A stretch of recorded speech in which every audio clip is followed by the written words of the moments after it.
Hi, welcome everybody to the Q&A with Eric. This is May 5th of 2025. I'm doing this on behalf of TRIA, TRIA, the nonprofit organization in Raleigh. This is for entertainment purposes only. There is no decision that you can make based on the information that I share. This is my information only, and that I want to share with you. And again, it's for entertainment purposes only. Do your own research, do your own due diligence, and we hope to see you at one of the TRIA events.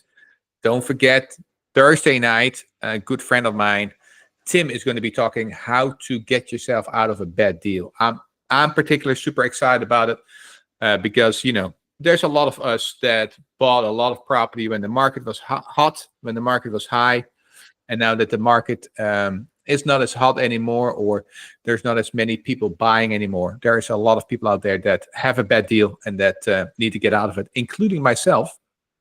And I will be hosting a new meetup group in Fuquay on May 27th. So I'll hope to see you there. Anyway, those were the little plugs I wanted to give. Let me open up my presentation I have for you. So today, I am going to start with the national numbers, and I'm going to dive from nationally into local.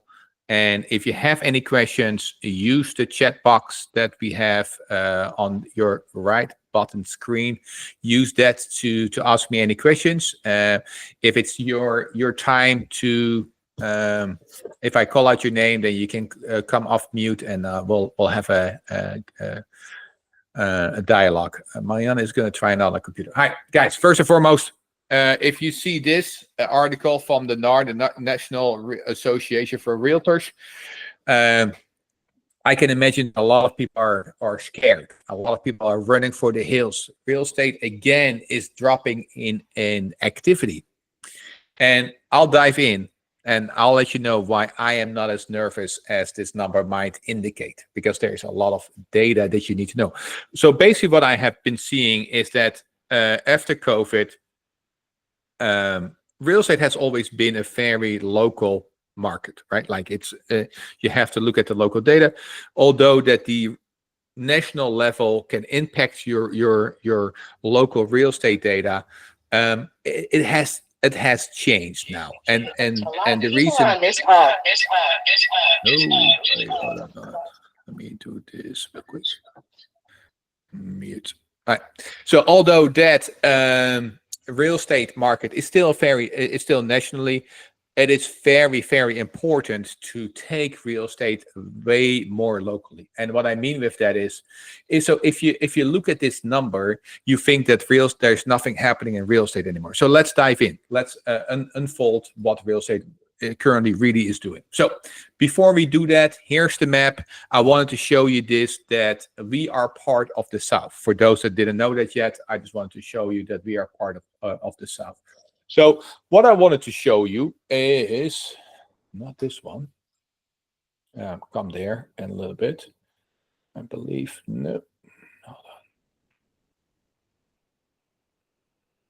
on.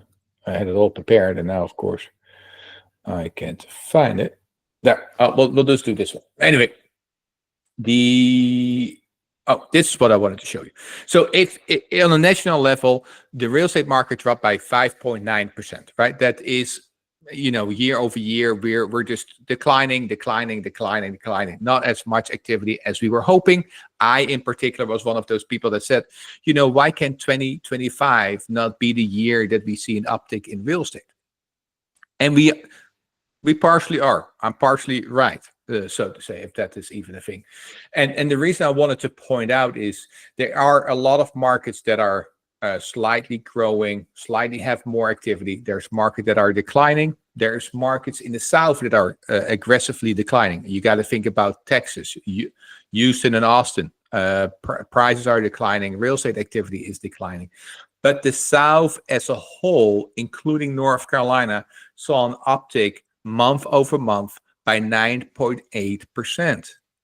And I have seen that. I have felt that if you have a good product on the market, you will have it on, you probably put it on the contract, or you're about to put it on the contract, because in the South, activity remains still large, remains, there is a 9.8% uptick month over month. So we're definitely feeling them.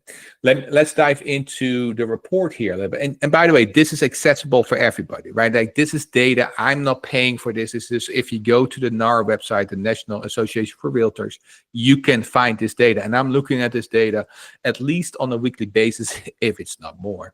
But just to make sure that I am tracking everything. So total home sales, as you can see, total home sales are going down and down and down.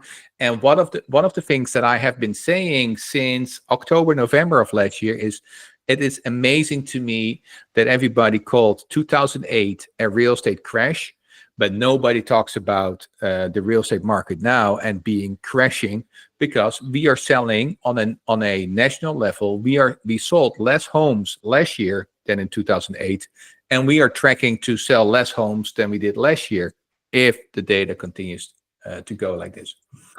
What I wanted to point out here is that real estate prices are slightly going up again. And what you will hear throughout the story is, I'm going to build a case why we are going to see a slight increase in prices, or prices being the same. But I don't think that a recession and or stagflation is going to negatively impact the real estate market. More about that here in a minute. Existing home price in the medium price range.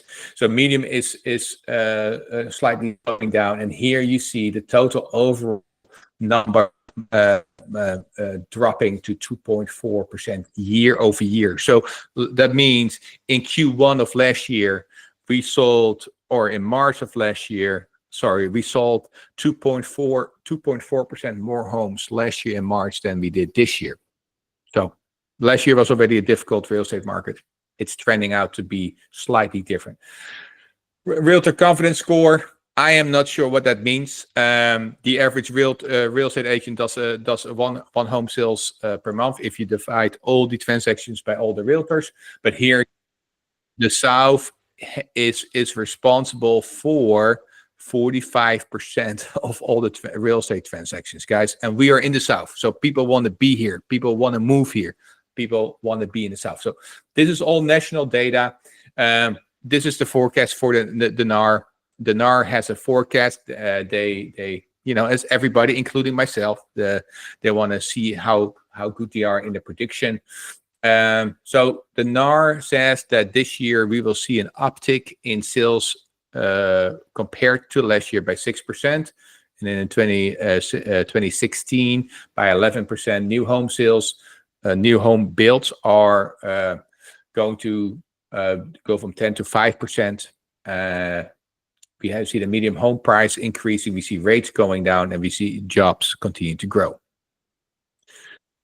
I have to admit that the NAR is not the only one that is predicting a better real estate market for 2026 than for 2025. Everybody's predicting lower interest rates. Everybody's predicting a higher real estate activity. I personally think that the drop in new home sales from 10 to 5% is purely based on the fact that right now builders are not building. The builder's confidence is low. And the reason I am currently picking up as many new build projects as I can is because new builds are about a year out. And if builders are not building right now, then I would like to have a new product on the market when everybody's looking for a new product. Now, in today's economy, the inventory that new builders have is also at the same level as 2009. So inventory for new builds is extremely high, and that's why I believe the NAR thinks that home sales are gonna go to 10% this year. I'll come back to the Wake County. We'll go through an exercise that I do every month if you guys here. But I wanted to show, before I dive into the next slides or the next websites, I want to show you that because I'm going to go into paid report. if you don't want to pay for those, that is fine. I understand that. Then you can use the Redfin data, and what you see for Wake County is you see a slight increase in pending home sales. So let's verify that with the paid reports. This is TAR report. TAR reports comes out with data. You can pay for it, or you can just go to Redfin. This is the Wake County new construction prices. So what is happening in new construction, or what is happening with real estate in the Wake County arena. We can also dive into house prices changes, and we can also look here and see how the new home sales compares to the current data. So what you see here is sales closed by month. You see a major uptick here. This is minus 5%. So we see a minus 5% uptick in. That's not even an uptick, and 5% downgrade in homes that have been sold from March this year to March last year. If you look at the new construction last year sold at 380,000 units, and here's a that's not 1,000, 380 units and 343 units in March. So what is very important, and what I wanted to point out is, yes, we saw real estate falling off from December to January. There was just nothing going on, right? Everybody was we had an huge excitement after the election. After the election, there was a huge excitement. We saw an uptick in home activity. You see that here. You see here the spike, and then all of a sudden you saw in January, this real estate activity just fell off the map a little bit. And you see what we're seeing is an uptick. People are, there's more inventory, and I'll get into that. There's more inventory, so there's more options for people, and interest rates just dipped a little bit, then they went back up, and now they're going to trend down again. But overall, I'm seeing in the Wake County, and we can go back to another county. We can go to Orange County. I don't know if a lot of people do that, but here, let's go to Johnson County. And also in the Johnson County, look at this. We see a tremendous uptick in real estate activity between February and March. And in April 30th, the data for April comes out, and I'm curious to see if that goes up, because what happened in March, end of March, beginning of April, we had a rate drop. A lot of people took advantage of that, and then all of a sudden, we saw that the market went up again, back to 7%. So curious to see what April is trending out to be. So again, hot markets. Here is Durham. What you see here, what you see here in Durham. This is new build. So let me go to the real estate for Durham. What you see in Durham, you see that Durham is just lagging behind from last year. It continues to lag a little bit. I am not 100% sure what is going on in Durham. I had a few discussions with realtors. What is going on in Durham? Why is inventory not selling? Why is it so slow? But Durham is a little lacking recently, and I have not been able to put my finger up on that one. So, and if we go here and we do Durham, and see where the pending home sales are for Durham. Let's see here. Slightly trending up, as the report showed as well. If you want to, by the way, if you want to follow all of the data, I post that every day. I post several articles on my Facebook post. So here you can see a snapshot. This is all the data in my houses that I post, just in case you want to follow that. All right. So let's talk about a stagflation and then recession. There's a lot of people that are very, very anxious. There are moments that I'm like nervous as well, not only because I'm venturing off in something new, and the new home builds, but what is the economy going to do? And, you know, with the current administration, you just don't know what is going to happen from one day to another. And stagflation means, and I think I looked it up so I can tell you correctly what it is. A stagflation is when inflation stays high, but the economy is retracting, right? There is no economic growth. Where is the stat? The economy declined by 0.3%. And we need to have two consecutive months. There is not real data what determines a stagflation. There's not real data what determines a recession. There is a committee, right? It's not like, oh, there is 2 days of declining GDP growth, so now we are in a stagflation. It's a committee that decides that. But let's just look at the data. A stagflation is when the economy doesn't grow, but inflation remains high and there's a high unemployment number. Now, the first data point, we have the first data point. The economy is declining, right? The GDP actually did not grow. We actually went back, and that has to do with all the tariffs. Okay, so then we're going to start looking at the jobs report. The jobs report here is that we added 177,000 new jobs, and that is not here, but in May we added 188,000 new jobs. So we are tracking beyond 185,000 new jobs here. We are tracking, and we are steady around that 170, 180 number. So the jobs are not declining. We do have high inflation. We do have a GDP that went backwards. So again, what is what can happen in a stagnation? The only stagnation, the real only data that we have is from 1970. And if you go off of that data, in 1970, when there was a stagflation, so when the GDP numbers were detracting, when the economy was not growing, when the economy was going the opposite way, house prices followed the inflation. So what you see during stagnation is that house prices actually went up. If you look at the last 9 recessions that we had in America, only 2008 was a recession that was impacted by the housing market. Otherwise, during every single recession, house prices went up.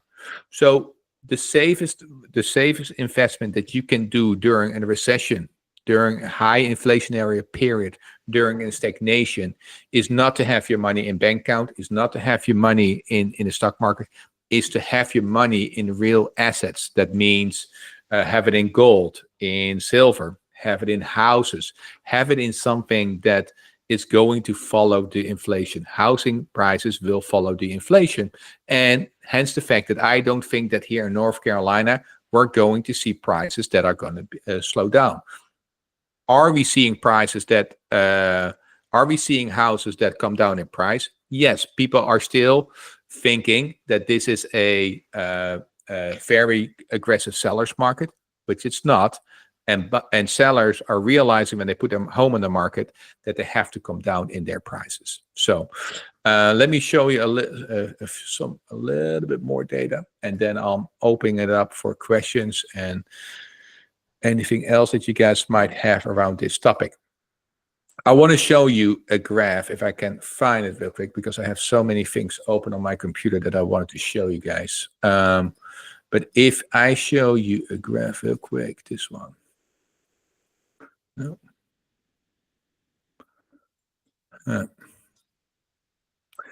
I don't find it so quickly. Oh, I do. I think I know where it is. Let me go to the website real quick. So I want to show you, there is a few things that people are worried about. People are worried about the current inventory in North Carolina, and people are worried about here, let me show you this real quick. And people are worried about prices. So I want to show you some data around that, and then we'll dive into some questions. So Racing Club, you can describe here. There's a free account and there's a premium account if you're up for that. Anyway, so here this is what I want to show you. Yes, we have a lot of more inventory than we had the previous last years, but let's compare it to the markets that were pre-COVID, 1917, 1918, and 1919, pre-COVID real estate markets. Look where we are. We are still far below that number, that inventory number that we had then. So what does it mean? And we saw a 43% increase in inventory.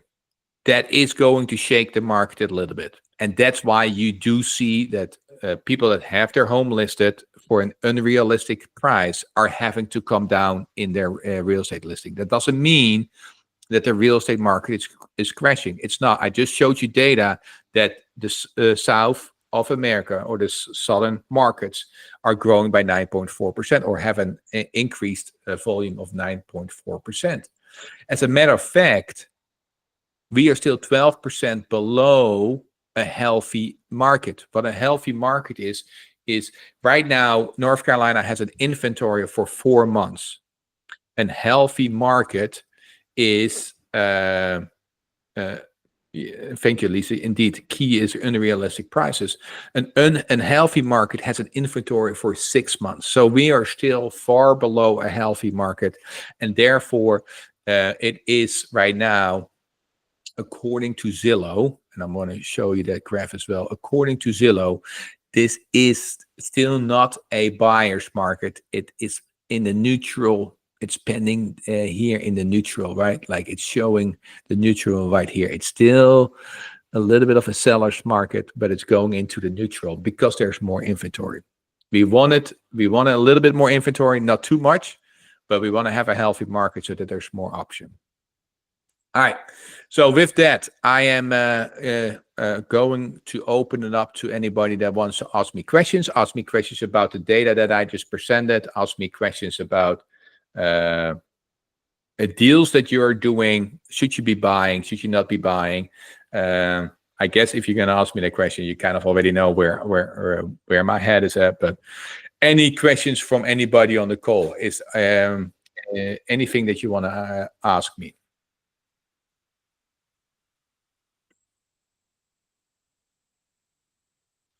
Hey, Paula, I appreciate you joining. We just went over all the real estate data, and we're just now opening it up for questions that anybody might have. By raise of hands, or maybe put it in the chat box. By raise of hands, you can also raise your hands. By the way, using this. Who is anxious and who is nervous about the real estate market? So who is not 100% sure what to do? Raise your hands. Leave me a note in box. Paula is nervous. Okay, thank you, Paula. Anybody else? So everybody on this call feels super confident about the real estate market. Okay. Okay. Tori is nervous. Yeah. Well, we're getting some honest people there. Okay. I have to admit, I'm nervous as well. And the reason I start doing these type of data points, and the reason I look at the real estate market almost, like I said, at least every week, although there is hardly any new data on a weekly basis. I just look at different reports. I just look at, where is the job market going? Are there new jobs added? I'm looking at what I'm looking the most at is tariffs, right? What we saw happening in April when we saw rates drop as well is we saw that the Trump just came out with it in tremendous long list with, hey, we're going to implement tariffs for these countries, blah, blah, blah. And then all of a sudden, there was a hold for 90 days, and then the markets picked back up, and the rates are going up again. And now there's even talks that he is opening the door to talk to China, which is going to be tremendous for the economy. I think. I don't think, but I know that the shipping, especially container ships, saw the biggest drop in orders, even bigger than during COVID. So it it is definitely a weird market out there. You don't know what is going to happen, and a lot of companies and economies are still wondering what will happen in the next few days, or even weeks, or even months.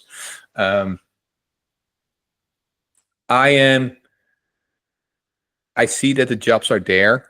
I am anxious or nervous or kind of open, wondering to see what is going to happen with interest rates. The reason I say that, the last few times that the Fed has dropped rates, and there's no indication that the Fed is going to drop rates, because again, inflation, they look at inflation and job creation. Inflation stays a little high, but last few times that the Fed dropped interest rates, the real estate rates went up. And why was that? People saw that as a positive sign to buy stocks, and we all know that the interest rates for the real estate are tied to the 10-year Treasury. So the less people buy 10-year Treasury, the higher the interest rates for the 10-year Treasury is, the higher the interest rates is for the housing market. Now, by a weakening dollar, by people not having faith in the dollar, which is now happening, right? Like, not a lot of economies are putting a lot of faith in the dollar. Not a lot of people are buying 10-year Treasury bonds anymore. So if the rate of a 10-year Treasury bond remains high, it is not certain that rates for real estate will drop as well. So that is what I'm looking at every day. I'm looking every day, where are rates? What are rates going to do? Are people investing in the 10-year Treasury bond? Are people gaining confidence in the dollar again? That is mainly what I'm looking at. So, but enough for me. I've been talking to you guys for 30 minutes. This is a Q&A, so that means questions and answers. Anything from anybody on the call? A deal that I need to analyze? Terms that I or anything I need to dive into? Really anything.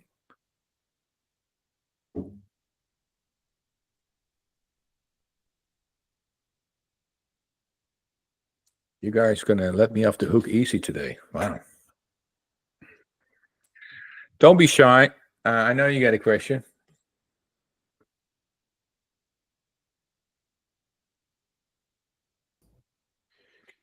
Hey, Eric, it's Mark. Hey, Mark. Hey, are you focusing more of your new construction builds in Raleigh in condos, or you also doing single family homes? And if you're doing No, single family homes, are they high-end homes? Very good question, Mark. Appreciate you. And I hear an echo, so if you want to there you go. Thank you.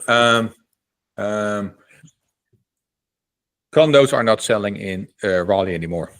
There is so what happened in Raleigh, and I had to we had a builders panel in Tria, not this past Thursday, but the Thursday prior, and there were several builders there, and they're building condos, and in other places it might work, but what you see in downtown Raleigh is that people, for the price that condos are offered for, are not interested in a condo. Why? Or a house or whatever. I'm building two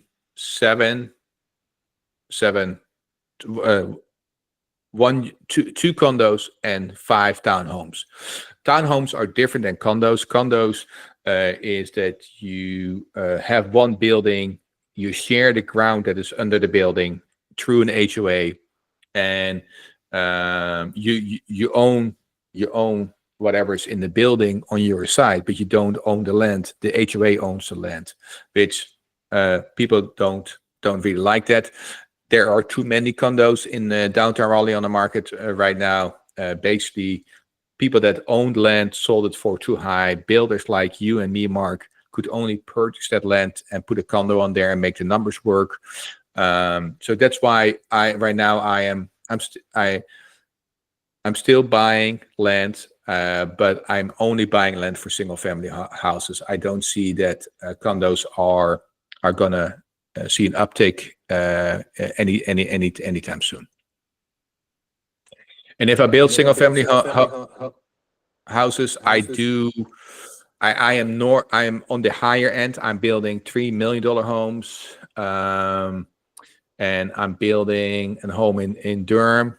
But I tend to focus a little bit higher. The reason is there's data out. There's data that I don't have ready right now, but there's data that people that have money, $1 million and higher, don't care about interest rates. They're actually looking for a house right now because a lot of the people that can afford $1 million home also have a lot of money in the stock market. Well, we all know what happened to the stock market other than end of last week. Of course, we saw a big uptick again in the stock market. But people that are currently invested in the stock market see that the stock market is very volatile.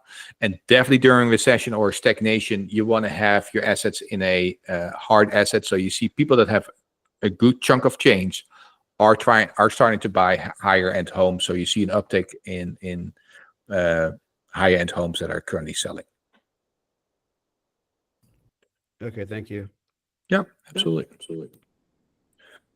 Anybody else? A good question. I got some bright people on this call, so I know you guys have some questions. I have a question. Yeah.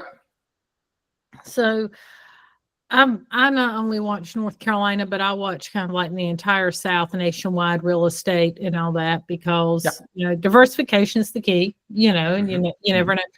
But I was just reading some information.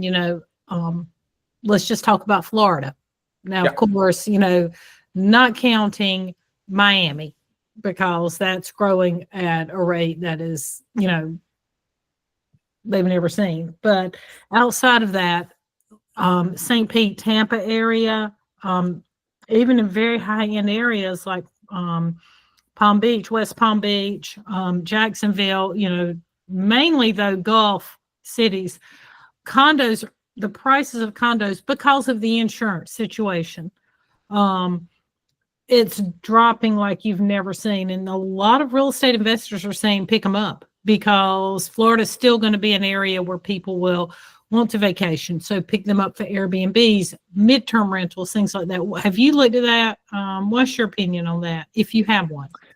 So what you saw during COVID and what you now see post COVID is markets that are incredible volatile. You talk about Houston, Austin,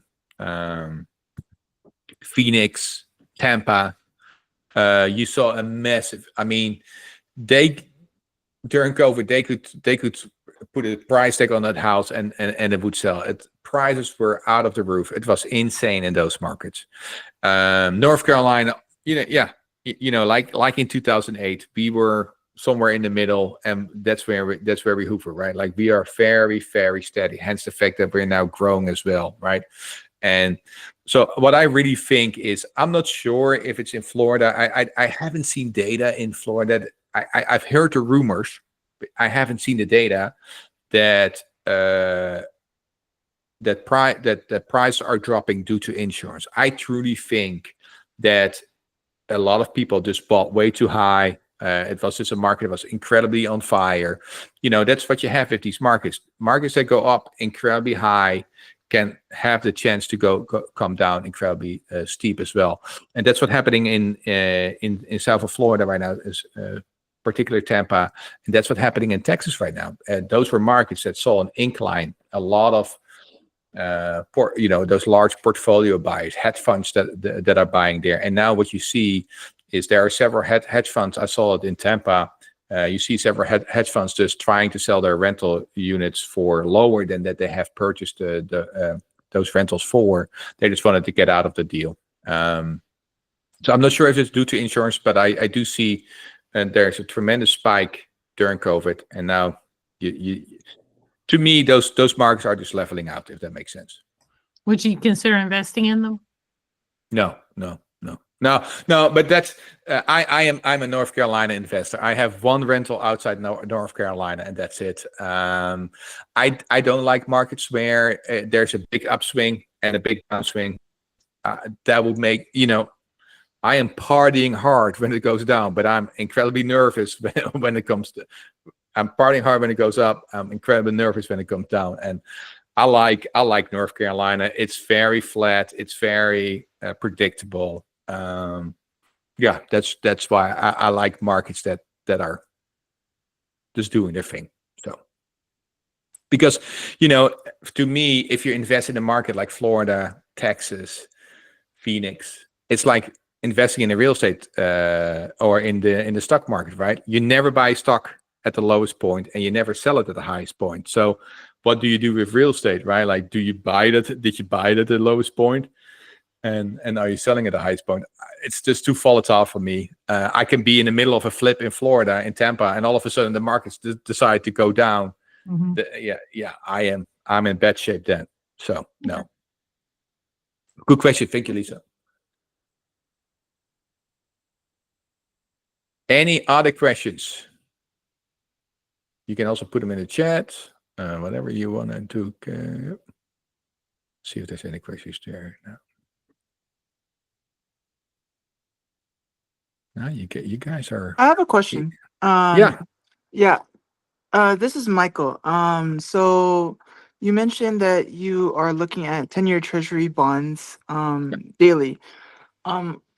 I think the other thing that I was looking at is given the uncertainty in the bond market, there is, I don't know, I've heard that maybe the Fed might restart purchases of bonds, so like QE. If you're looking at, you're trying to, pay attention to news, what are your news sources? So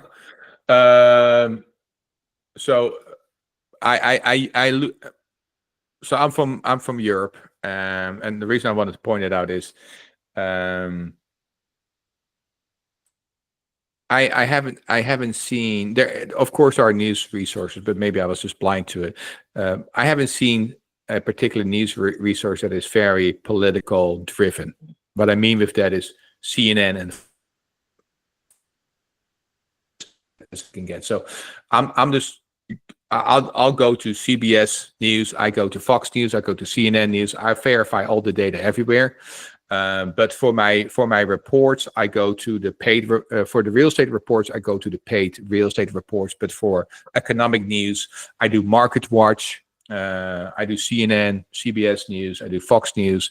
I just try to verify all the data against each other, because on one news channel you can read that Trump is starting to negotiate the tariffs with China again, and on the other news channel you see somewhat similar news, but you see that Trump has indicated that he might lower tariffs for China, and that is opening the door to conversations with China, right? So I'm just trying to say, okay, where is the balance? Where is the balance between two news channels for me?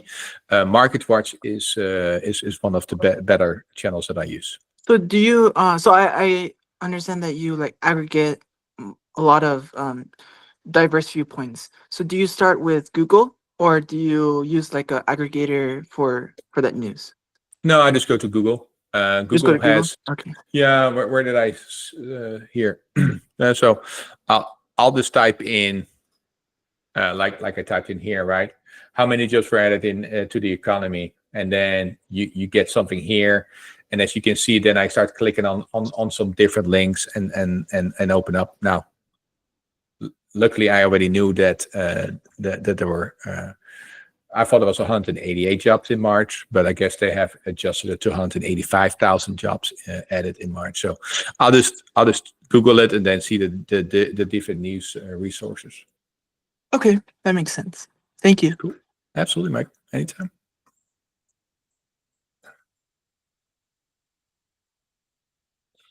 All right, Elizabeth is asking me questions. Eric, how are you managing your new builds, or and then it popped away? Or Eric, are you managing your new builds, or do you have a construction building company? Yes, I have. I am not managing my own builds. I have a GC that I hired. So, and these are my first few projects, and I'm diving all in. And that is just how I'm wired. I don't do, you have people that go to the beach and they put a toe in the water and they decide to if they want to swim or not. I'm the type of guy with my investing, and how I am at the beach. I'll just run in. Like, I do my research. I'll make sure that I know what I'm doing, but then I am full in. So the reason I want to say that is, like, you want to make sure that if you are not your own GC, which you need to have a license for that. I don't have a GC license. That you know that person, or you have vetted that person very, very well, right? So no, I'm not managing my new builds. I also have a project manager that is involved in the entire process. I just sit here behind my desk, look at deals, evaluate deals, but mainly just make sure that I update my CRM system, that on the builds and on the flips, that I keep the money in check, that I keep my spreadsheets up to date. Because the one thing that the biggest thing I had to get used to with building new homes is the fluctuation of money. It is, to me, I said it to a friend of mine, it's like watching, and I watch Formula One. Let's compare it with that. It is like a race. It is like watching a race. It is like ring, and the money's out of your account, and ring, the money's back into your account. But the amounts of money that go in and the amounts of money that go out, it is tenfold of what you have done, of what you're doing during a flip, right? Like, if you're paying your contractor $20,000 here, be ready to pay $200,000 on a new project that they need to have something for. And the bank is only going to fund your money after you're done. So the contractor first has to finish it, and then you get reimbursed from the contractor. If you work with a GC, sometimes they need to have some part of the money up front. So therefore, when you do a new build, you got to make sure you trust, you've vetted your GC, because if you pay him or her and they don't deliver, you're out of pocket, and there's no way to recoup that money other than a lawsuit, of course, but that can be a lengthy process. As a matter of fact, I was trying to help somebody today. She was just texting with me, and I was trying to help her understand how to buy a property. And I said, you should go in fix and flips. And she goes, I did one. I got burned. I got burned by the GC. I got burned by the lender. I got burned by everybody. And I'm like, okay, so who was your GC? My GC was my partner, she said. I'm like, okay. The reason I wanted to point it out is, from every deal you do, there is a learning moment. There's a learning curve. Because you had a bad relationship when you were 18, 21, 22, doesn't mean you're going to try to date somebody else, right? And that's the same thing with flipping. That's the same thing with rentals. That's the same thing with everything in life, for that matter. You're going to run into an obstacle. You're going to get hurt sometimes. You're going to make a mistake. But as long as you learn from it, and as long as your margins are there, then make sure then you shouldn't get hurt. Like, there are many deals, 5. There are many deals where I am selling it for what I'm in it for. I thought last year it was a good deal. I'm holding it on too long. And like Lisa said, it's all an education. I just got an education for free. I know that my margins on the deals I'm picking up, by the way, I'm buying one in Wilmington next week, right? My margins are just bigger. And this is the perfect time for people to start buying. Inventory is what did we see, 45% higher than last year? But the uptick in numbers are still 2% lower than last year. So we have a 45% higher inventory. We have a 2.5% lower sales than last year. This is the time that you snatch up deals. This is the time that you're going to be saying, "Oh my gosh, I wish I was gonna could go back to 2025 and those prices." I'm sorry for what I'm going to say now, but sometimes I wish I could go back to COVID, because everything sold. It didn't matter what I did to the house. I could sell a shack. I could sell a rundown house during COVID, right? And sometimes when I'm struggling with my properties and selling those, I'm like, oh, where is COVID, right? And that is going to be the feeling that you're going to have in 2 years when prices are going up again. Everybody's like, oh my gosh, I wish I could go back to 2025. So take advantage of 2025 now. You have a 45% more inventory, 2.4%, 2.5% less buyers than last year, year over year. Or 5.9 less buyers than last year, nationwide. I'm buying. I have never had so many deals in my pipeline. I'm buying. So I hope you guys do the same, because the margins, the profits are large if you do it right. If you do a flip, like what a lot of people are doing, when you do a flip, don't put $30,000 worth of upgrades in there, trying to think that you're gonna get $60,000 worth of value. What I mean with that is, be realistic. Those are COVID flips, right? Like you put 30,000, you put some lipstick on a pig and you could sell it. Those were the COVID times. We're back to realistic real estate, meaning if you put a certain product in a house, don't try to sell it for a grade higher. Just be realistic with your prices. But if you go to grade higher, try to be on the bottom of the next grade, right? Like just what I mean with that is, if you're putting enough upgrades in a house for $300,000, don't try to sell it for $350 or $330. Just put it on the market for $299. And if your margin wasn't there, you didn't run the numbers in the beginning good enough in the first place. Excuse me. You make money when you buy. You don't make money when you sell. You make money when you buy. Buy low, and you make a lot of money when you sell it.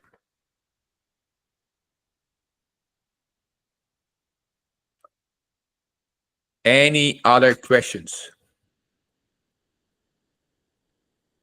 Oh, by the way, what I forgot to tell you, which I understand is a challenge.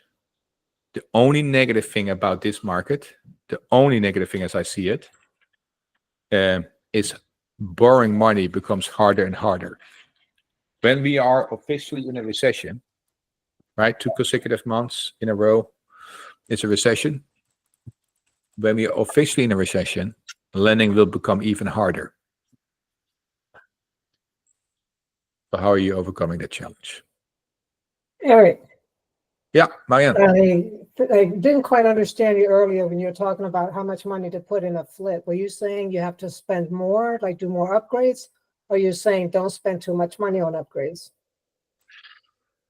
No. So what good question. What I was trying to say is, so when you run your CMA, or when your realtor runs the CMA, right? You see certain properties that have already been fixed up. You see a certain product. And what you want to do is you want to aim for the higher end of the comps that you're using. So I'm gonna try to give you guys an example. Let me just pull up a flip that I'm doing.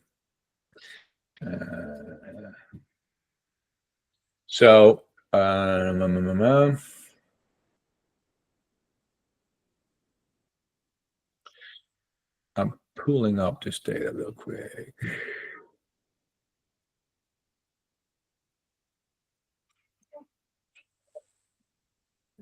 So this is the house I'm buying next week in Wilmington, right? Nice house. We bought it. We're on the contract for $145. It needs $120,000 worth of work. Now, the first thing that you can look at is, okay, the current value, the list price, and what the comps are coming in for. What I see people do a lot is like, oh, look, that's a right range. I can put it on the market for $399. And that's what I thought as well. Like, okay, $399. What is the product that will support $399? So then I go to the comps list and I see what the comps are that are pulled and what is the quality. The quality that I want is this quality. Not this one, sorry.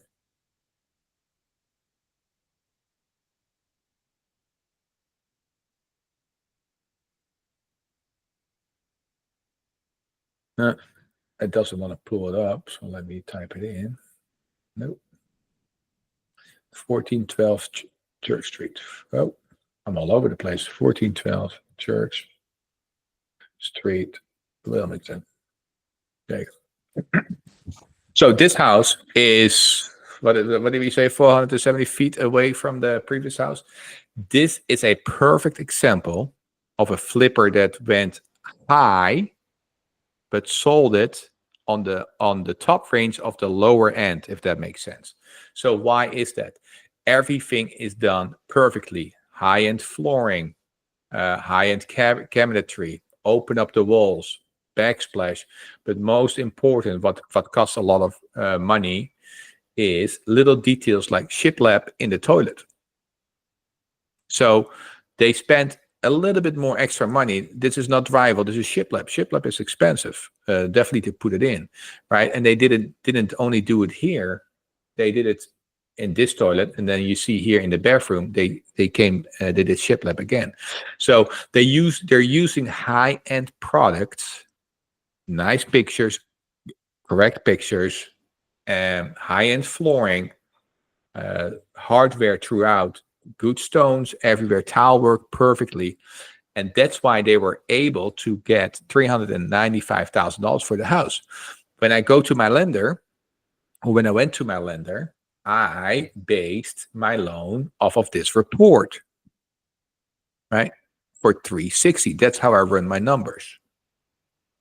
But when I go to the market, I will show my GC this house, and I will put it on the market for $399, which is still under the range that I can sell it for. So what do you understand what I'm trying to say there, Mariana? I'm aiming high with my rehab, but my sales price or my target sales price still comes in on the higher end of the comp, but not trying to push the comp up. And a lot of flippers are trying to push the comp up, trying to challenge this 403 number and say, okay, I'm going to put it on the market for 405. Those days are gone. When you say aim high, you're saying in terms of quality, you're Quality, using quality yeah, products. Quality, correct. But not overpricing it when you sell it. Correct. Okay. So thank you. aim high with your comp analysis. Aim low with your comp analysis when you buy it, because we are running the numbers at 360, and we're still making a profit at 360. So if we sell it for 395, we are still making a tremendous amount of profit. But if we sell it for 360, we would still make a profit. But And you're that's how also you have. spending a lot of money on the repairs. Yeah, but Yeah, that's why I'm not on the contract for 185. I'm on the contract for 145. Okay. This Renault, Laura, is going to cost me a little north of 120,000. There are a few items that I'm not 100% sure about with the contractor, but this is about 120,000 for a 1,000 square feet home, which is $120 per square feet. That's almost a new build. New build is depending on the grade level, but you can build a new home somewhere between 130 to 150 entry level homes. So yeah, this maybe I should consider tearing this house down and build a new one, but we're not. We're gonna fix this one up, and we're gonna make it as nice as this flipper did, because this flipper did an incredible job. Colors that are coming back. It's this is top notch. How did you find it? The one you bought? Lisa, that's on the call. So I use realtors. I just tell realtors where I'm. So I'm only in the Triad, the Triangle, and Wilmington, and I tell realtors that. And if they send me a deal, then I buy it with them and I sell it with them. And that's that loyalty that I always talk about. Be loyal to the people that are loyal to you.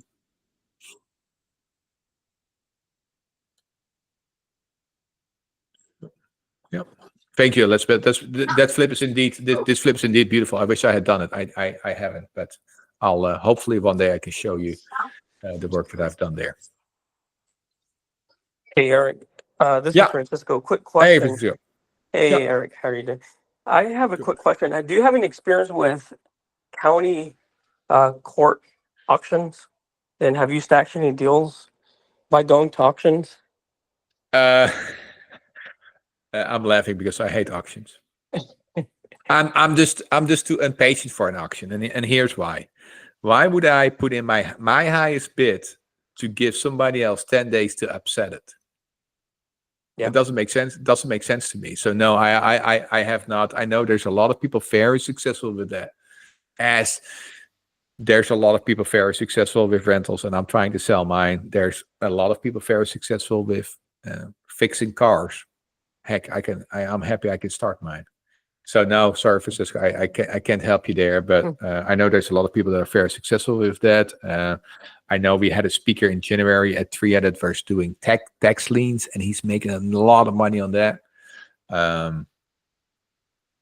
Again, I tried to do 2 this year, and I don't understand. So so say, Francisco, you make your best offer, right? And I'll let it sit for 9 days, and on day 9, I'm like, oh, here's 5,000 more. The clock starting another 10 days. So then if you want to be a pain in the you know what, and then at day 9 you're going, oh, and here's 5,000 more. Yeah, that game can continue forever. Where on the MLS, I love real estate. I love the MLS right now. I truly love the MLS. By the way, that Wilmington deal, anybody could have bought that deal, right? Anybody could have bought that deal and that's what I'm saying right now, guys. This is a fantastic market. Like, I am buying properties off of the MLS again. During COVID, I had to hope and pray that a wholesaler would bring me the right deal. Now I can tell my team, say, go on the MLS and look for deals. Right? Look, it's right there.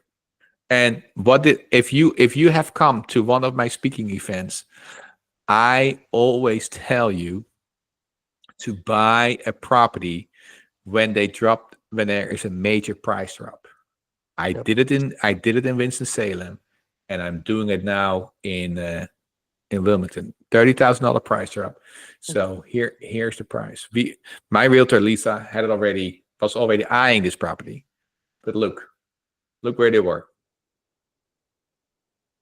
250. So we put it in our CRM system, and we were like, let's go wait. Price dropped. Lisa, who's a great agent, immediately reached out to me and said, hey, they're dropping the price by $30,000. Bum. That's when you get them. And I'm not trying to be disrespectful. It just has to work.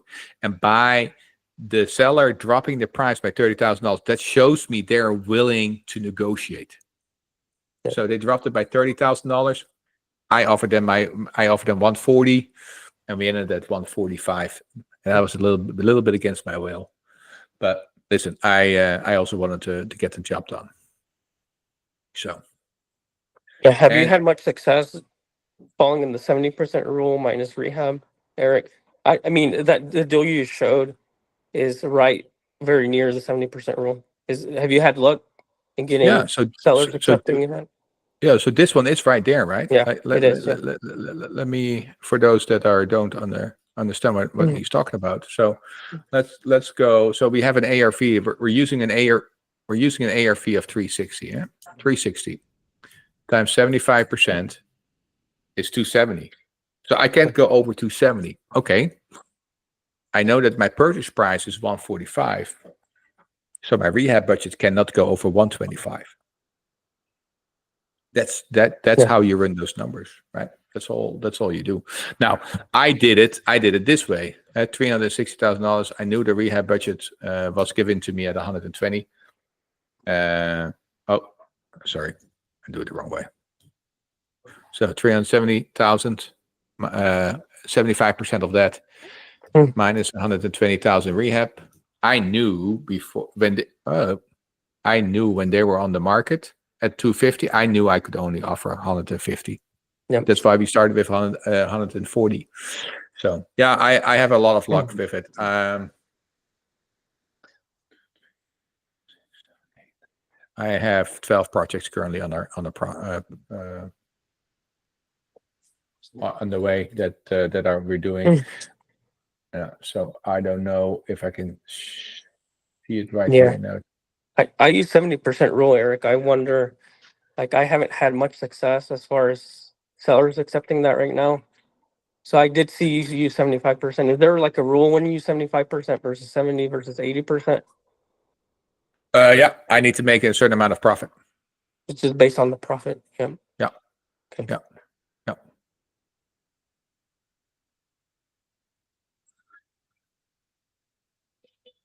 So I need to make 10% of the ARV. So in this case, I need to make $36,000, right? Hmm.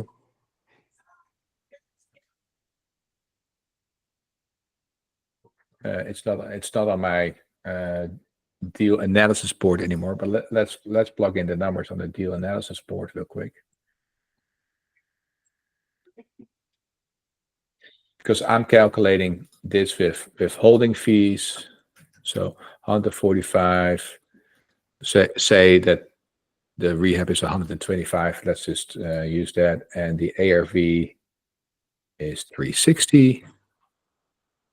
Again, I'm calculating it at 360. I'm going to put it on the market for 395, but I'm calculating my numbers at 360. 12% interest, 2 points origination fees, 6 months holding time. Oh, I got it 9 months here. 6 months holding time.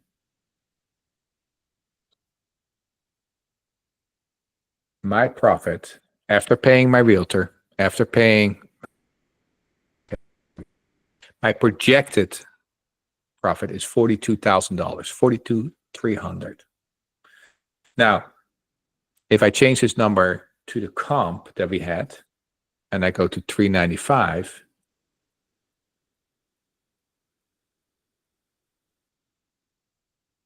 my profit jumps to $74,000. That's not bad. No, Good. it's not. That is, yeah. And on a new build, I don't go under 33% profit. And so my profit margin needs to be 33% from cost to value. And so on a new build, the minimum profit I have on a new build is $100,000. And that's also right now why in a real estate market where less units are selling, the reason I'm shifting to a new construction is the margins are bigger. So I can give the buyer more if I have to. If my product is not selling, my margins are bigger, so I can come way down and offer it below market value, right? Like my profit margin on the flip is 25%, but on the build it's 33 or higher. So I can do a bigger price drop, if that makes sense.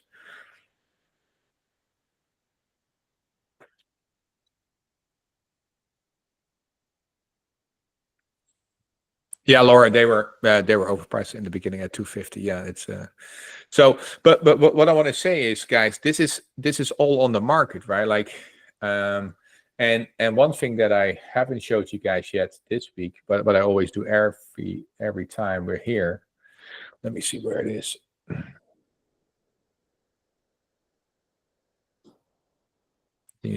I'm not sharing my screen. But if you're searching for a flip, if you're searching for another good deal and you don't know where to go, right? We just did it for Durham, so I'm going to Redfin. Let me show you my Google search. So I'm literally in Google. This is Google. I type in Redfin. Let me show you this market. I don't know what's going on, but there's a whole lot going on. I go to Redfin, I type in the market I want to know, and I type in data behind there. And then I click on a few links. Medium home sale price to me means nothing, because I can be in a neighborhood where the median price is 600,000. I can be in a neighborhood where the median price is 120,000. I want to know what the pending homes or how many homes have sold in how many days. Look at this. It's all both green. Wilson, North Carolina. Look at this. A bigger incline in real estate transactions than in Raleigh. A lot of people are in this market.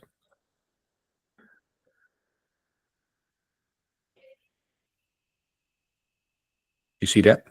It's dark red. So if you look at Fayetteville, Fayetteville has been trending down since April of 2020, August, September of 2022. A little bit of a peak here, but other than that, it's just trending down and it's flat. So that's one of the markets I used to be in, but that's one of the reasons I'm pulling out of that market.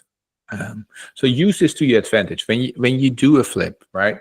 When you want to go to another really hot market,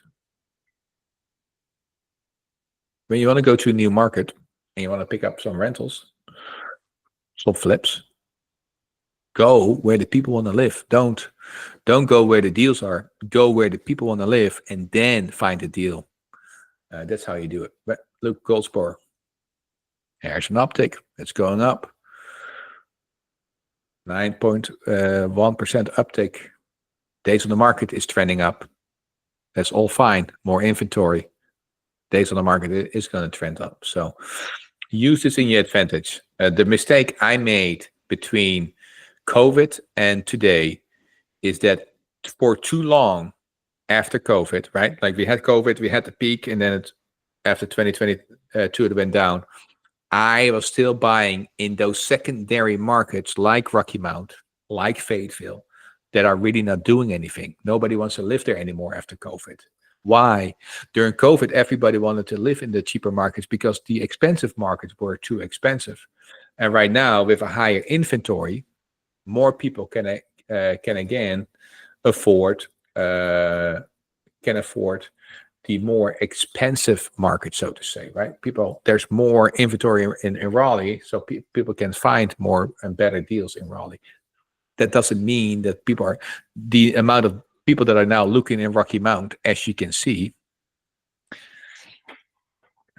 right? It's just way less than it was during COVID, right? Like look during COVID where we were coming from. I can even do this 5 years. Rocky Mount was on fire during COVID. Now I'm having to do owner finance or turn my flips into rentals, right?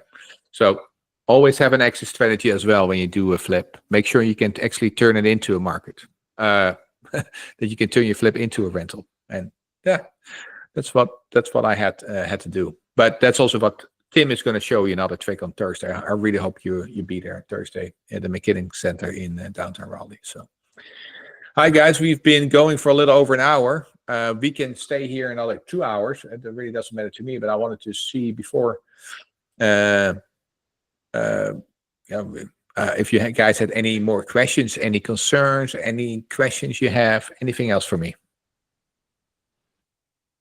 Yeah, I've got one. Yeah. Hey, Phil. When you're running your project, and like you've got a lot of them running there. So what are you, kind of two parts, what are you doing separate from your GC? And what are your expectations that the GC is giving you on regular updates to make sure that the project is on track and on budget?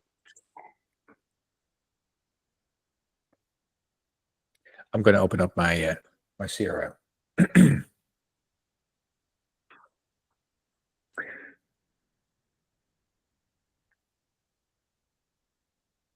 And there's my CRM. So what am I doing, right?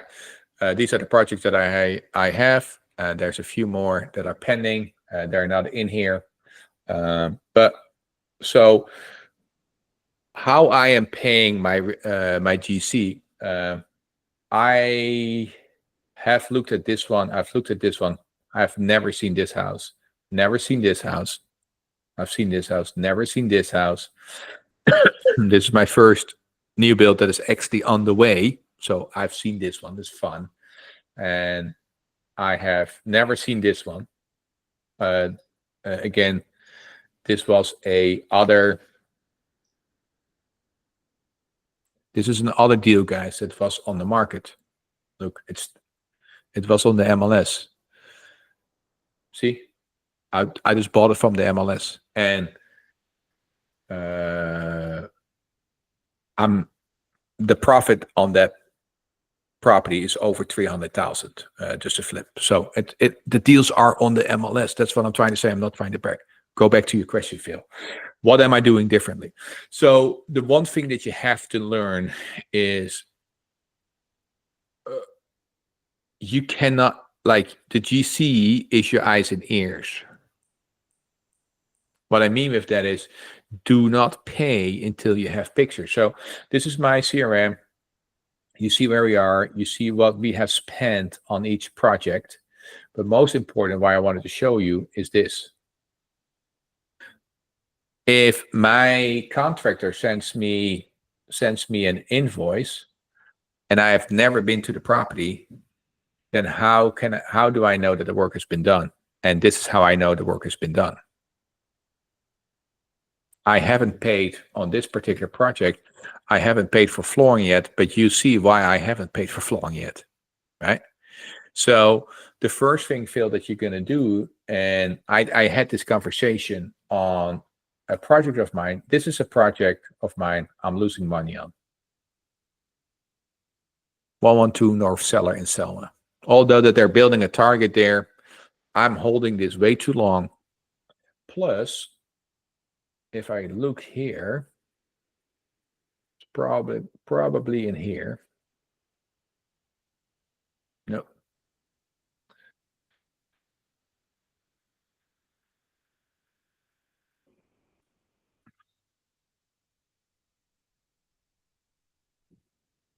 What is wrong with this invoice?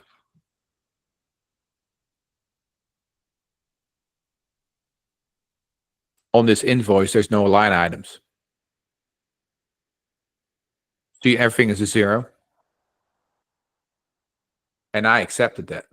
And that's why I'm losing money. Never, ever, ever, ever, did I say ever yet? Never, ever accept an invoice that has one number and only zeros for the rest. Don't. Because now I made the mistake, and again, this is a project that has been going on for 2 years. I made a mistake to accept this invoice. So if this particular contractor comes to me and says, okay, Eric, I installed kitchen cabinets, I need $10,000. I'm like, huh, that line item says zero. I'm not paying you anything. That's what I really should have said, right? But if I go to this project,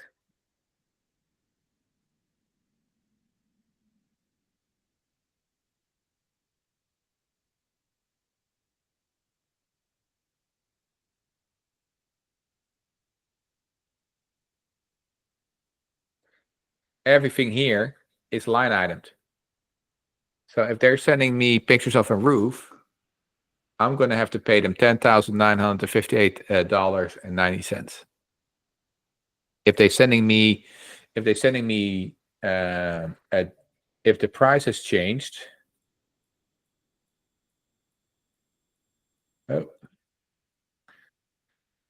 if the price has changed,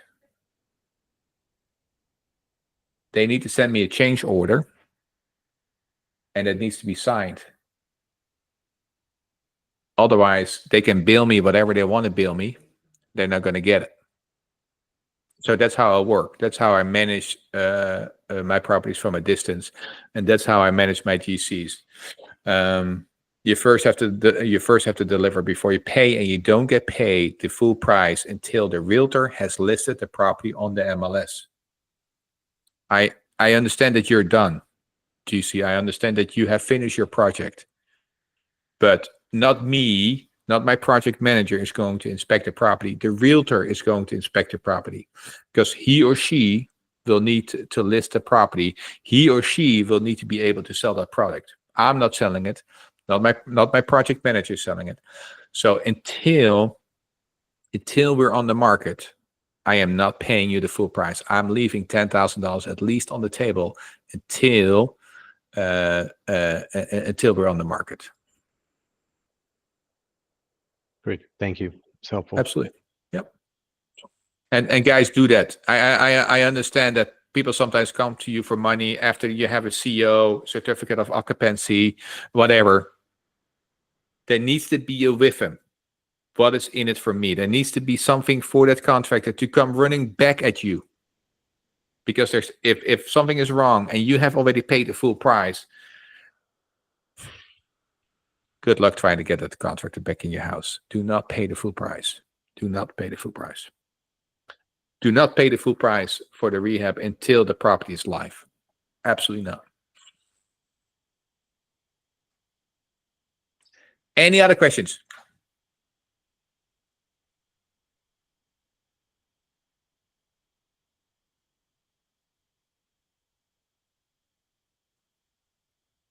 Hi guys, with that, I appreciate you. It is 8:20. We went long again today. I appreciate that.